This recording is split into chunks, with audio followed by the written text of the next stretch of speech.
రీసెంట్‌గా మేము జీ తెలుగు వాళ్ళకి ఒక యాడ్ ప్రమోషన్ చేశామండి. దానికోసం హైదరాబాద్ ఎళ్ళాం. మార్నింగ్ 8:30కి షూట్ స్టార్ట్ అయితే ఈవినింగ్ 5:30 వరకు జరిగింది. ఆల్మోస్ట్ ఒక 40 people were working behind this add promotion. నేను చాలా నేర్చుకున్నాను వీళ్ళ దగ్గర నుంచి. ఆళ్ళకి ఎంత పేషెన్స్ ఉంది, ఎంత ప్రొఫెషనల్‌గా ఉన్నారు. అస్సలు కాంప్రమైజ్ అవ్వట్లేదు. రియల్లీ ఆళ్ళ హార్డ్ వర్క్ అయితే మాత్రం టేక్ ఎ బౌ అండి. ఎందుకింత చెప్తున్నాను అంటే, ఈ వీడియో కోసం ఒక 40 మంది కష్టపడ్డారు. ఒక రోజంతాను. ఇంకా బ్యాక్‌గ్రౌండ్‌లో చాలా వర్క్ జరిగింది. నెక్స్ట్ రోజు మళ్ళీ మేమెళ్లి డబ్బింగ్ ఇచ్చాం. సో, వీళ్ళ లెవెల్‌లో వీళ్ళు కష్టపడితే, మా లెవెల్‌లో మేము కష్టపడుతున్నామండి. మేమే కెమెరాస్ పెట్టుకొని, స్క్రిప్ట్ ఆలోచించుకొని, డైలాగ్స్ ఆలోచించుకొని, ఎడిట్ చేసుకొని, అన్నీ మేమే చేసుకుంటున్నాం.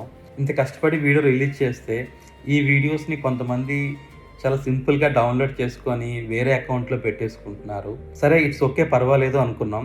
కాకపోతే ఇప్పుడు వాళ్ళు ఏకంగా కొన్ని యాడ్స్ పెట్టేస్తున్నారండి. ఆస్ట్రాలజీ మీద, అదే జ్యోతిష్యం వీటి మీద యాడ్‌లు పెడుతున్నారు. మాకు చాలా మంది మెసేజ్‌లు పెడుతున్నారు. శరత్ గారు అలాంటి యాడ్స్ చేయొద్దని. మామూలుగానే మేము చాలా పర్టిక్యులర్ అండి ప్రమోషన్స్ చేయడంలో. అందుకు మా ఛానెల్‌లో మీరు ప్రమోషన్స్ చూడరు. We are very చూసీ.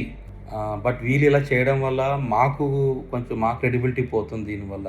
అండ్ కొంతమందైతే యూట్యూబ్‌లో పెట్టిన వెంటనే ఆ వీడియోని డౌన్‌లోడ్ చేసి, కట్ చేసి తెచ్చి ఇన్‌స్టా రీల్స్ కింద పెట్టేస్తున్నారు.